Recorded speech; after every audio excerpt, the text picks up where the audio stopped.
Welcome to the Feed Your Soul with Kim podcast. Today we are talking about building confidence with confidence coach Ebony Moore.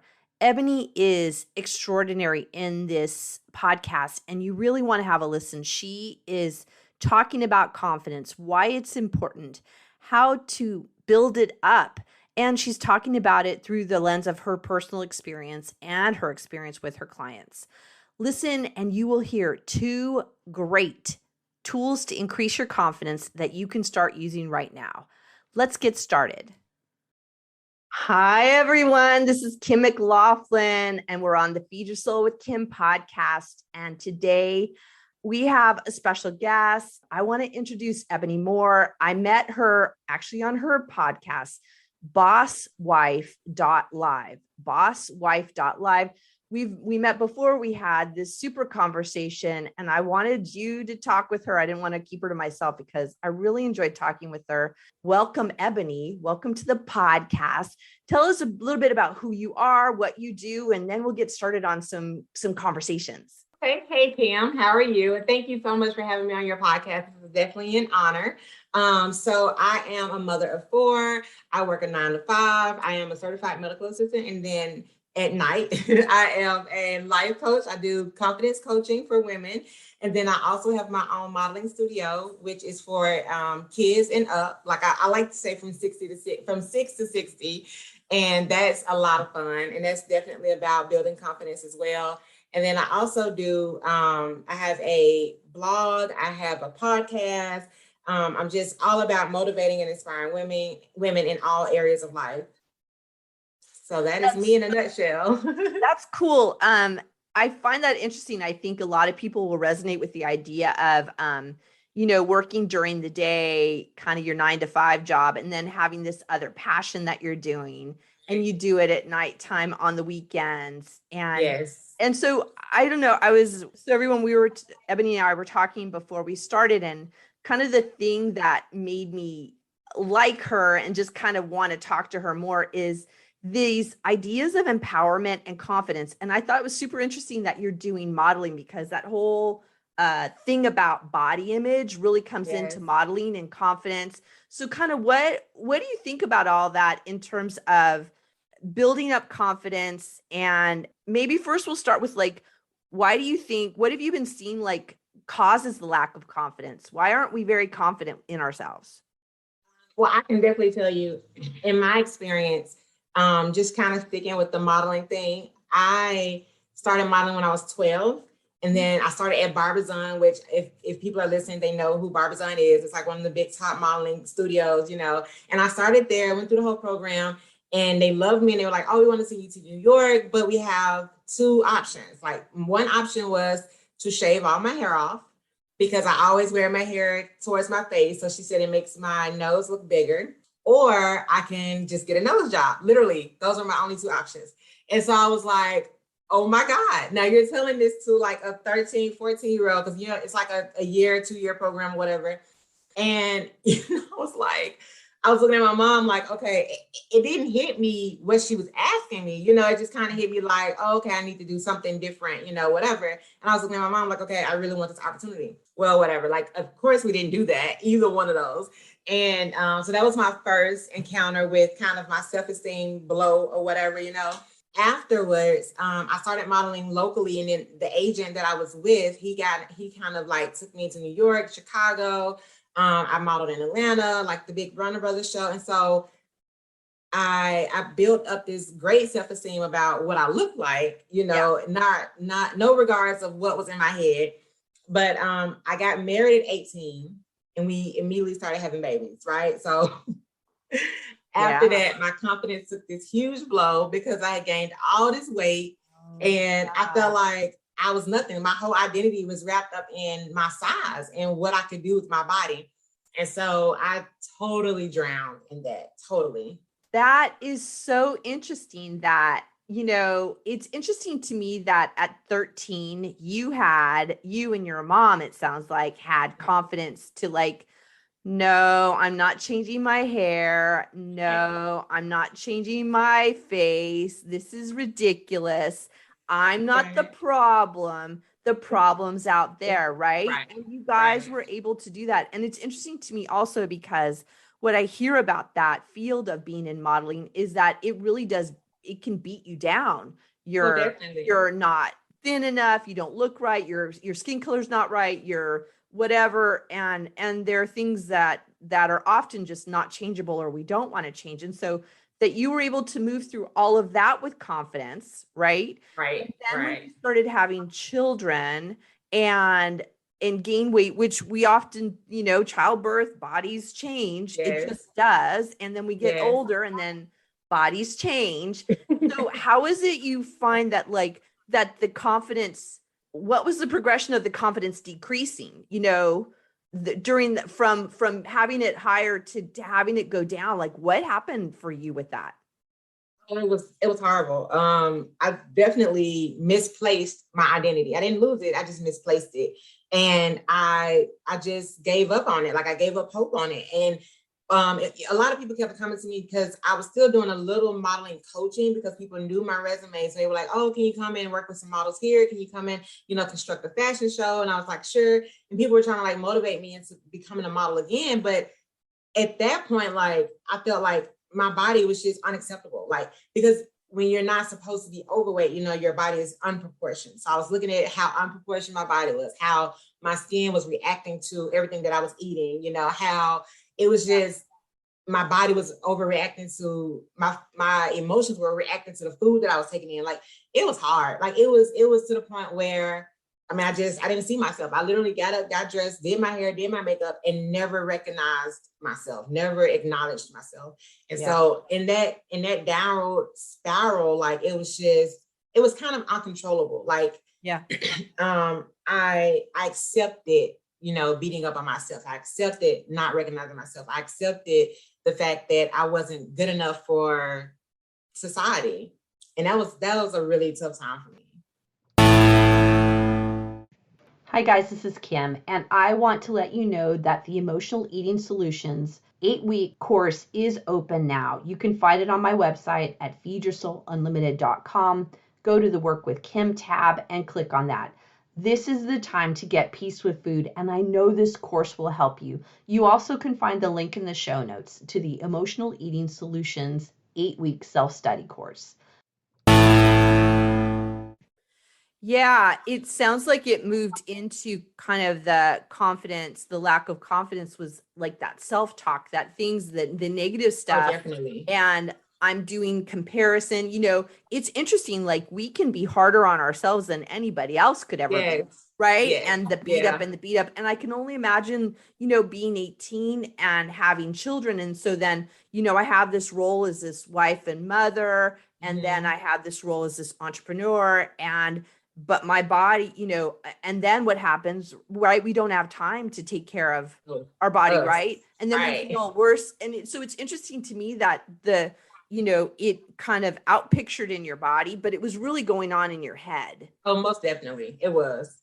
It Right. was. 'Cause looking back at those pictures, as big as I thought I wasn't. It's like where were you getting these thoughts? Where were you getting these ideas? It's like it was definitely all mental. I thought I was looking at somebody that wasn't even there. I was imagining a whole nother person that didn't even exist. And that's what we do a lot of times. Like we really put forth this idea of what we look like instead of what we really are, and it is. It's all emotional, it's all mental, it's all spiritual, like that all ties into each other. I like what you said, that we lose who we really are.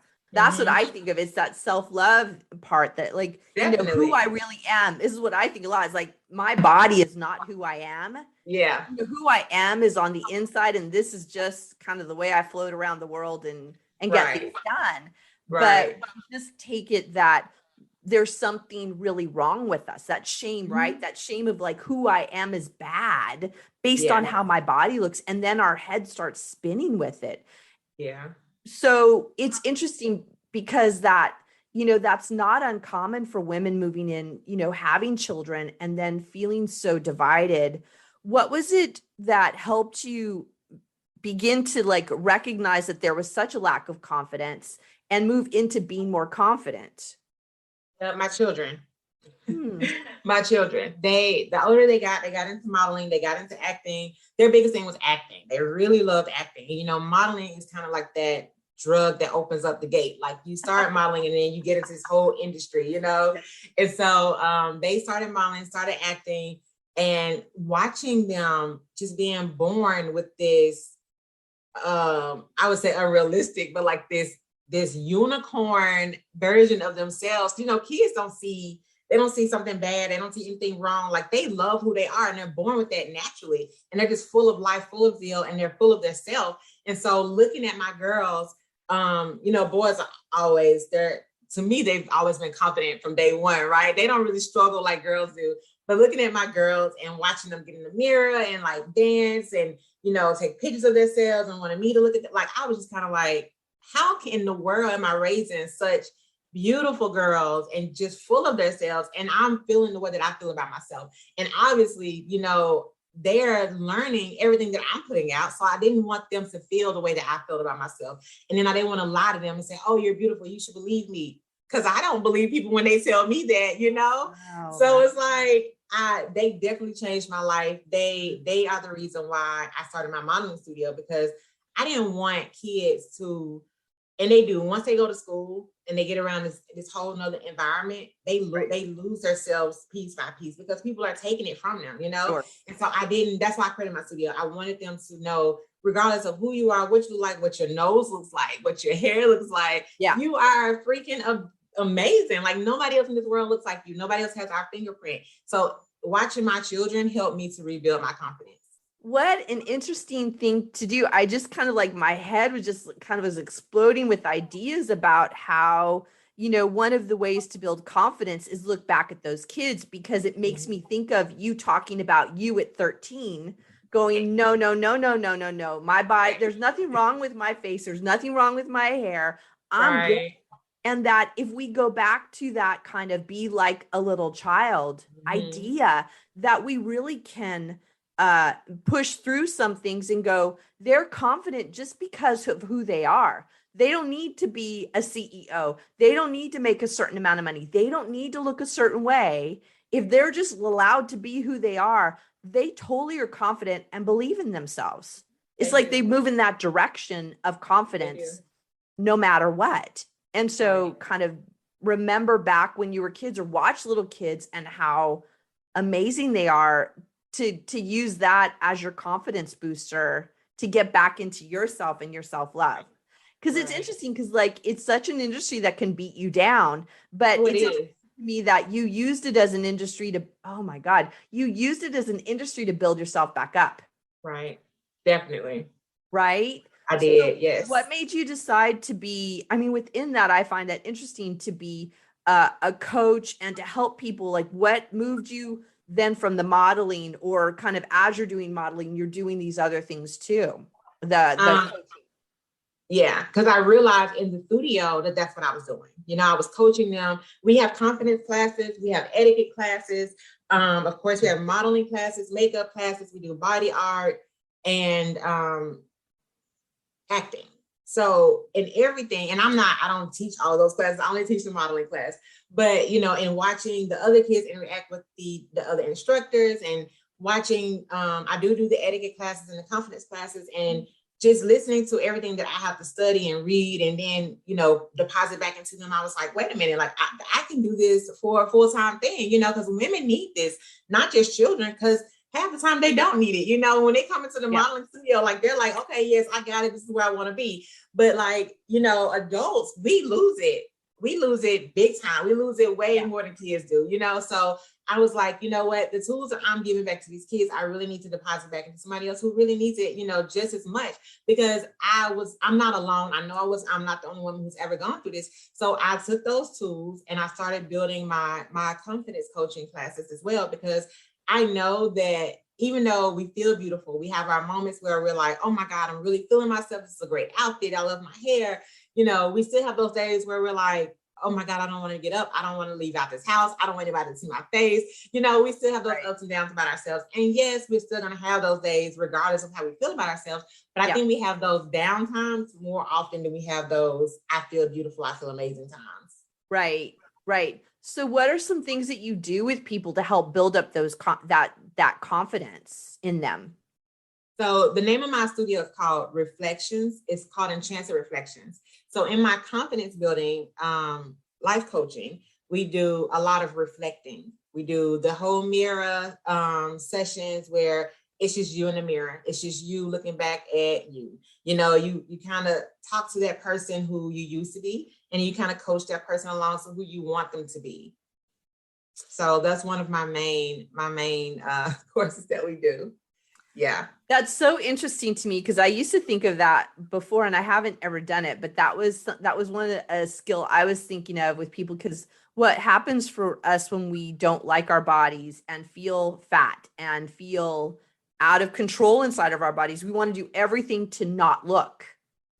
Right. I don't want to look. Right. I don't want to look. I don't want to look. I mean, I still have days like, I don't want to look. Yeah. And it's just a reflection of my body and what's wrong with that. But to have that kind of sense of it, to me, I can imagine it being like, I'm going to love on my body. I'm going to love on myself. Right.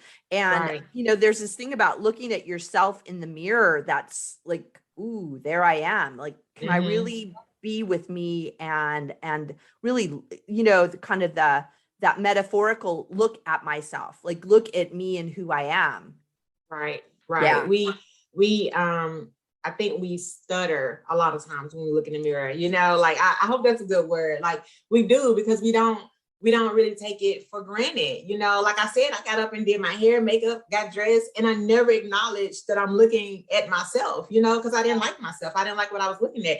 But in the sessions, we really take the time, like no makeup, just you.